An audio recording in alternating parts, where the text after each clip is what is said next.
7 U.S. military aircraft have conducted reconnaissance missions, according to RIA Novosti news agency. The airbase is also known as the Khmeimim base, and the news follows reports that President Bashar Al-Assad has fled to the same base. The Khmeimim is an airbase currently operated by Russia in the southeast of the city of Latakia and Hmeimim. According to footage obtained by the Bagad Post, Assad is held up in the airbase in a room with no windows, drapes or Syrian officials. The Syrian dictator was spotted departing the presidential palace in Damascus accompanied by Russian military units, according to sources.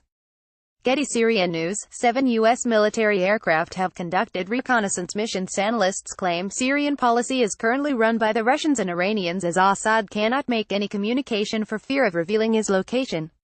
The reports come as the U.S. have mobilized its forces in preparation to strike Assad forces in Syria. The U.S. confirmed about 6,500 sailors in the RIA's Truman carrier strike group had departed from Norfolk. U.S. Senator Jeff Merkley has told Sky News Arabia, "I think the military strike on Syria is imminent." GETTYSyria News: RAF jets have been pictured ready to launch airstrikes on Syria. RAF jets have been pictured ready to launch airstrikes on Syria at a moment's notice.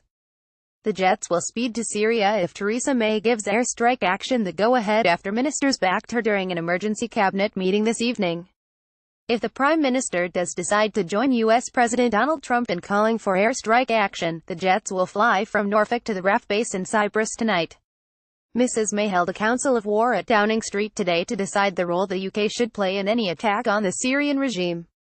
Syria News: the military movements come following an alleged chemical weapons attack in Doma. Engineers were seen today checking over the fighter jets at RAF Marham in Norfolk as Mrs. May draws up her plan for potential military action. The military movements come following an alleged chemical weapons attack in Doma last Saturday which killed about 70 civilians, mostly women and children, as well as injuring more than 1,000, the World Health Organization (WHO) said. Local authorities in Doma confirm on the day of the alleged attack they treated 500 patients with symptoms of exposure to toxic chemicals. It reports, there were signs of severe irritation of mucous membranes, respiratory failure and disruption to the central nervous systems of those exposed, but UN aid agencies do not have access to most of Doma where the alleged attack took place.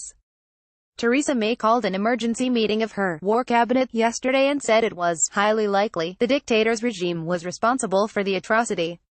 She said the outrage could not go unchallenged, but Brexit Secretary David Davis, who voted against military intervention in Syria in 2013, said before the cabinet meeting, "It is a very, very delicate circumstance, and we've got to make this judgment on a very careful, very deliberate, very well thought through basis, knowing exactly how strong the evidence is."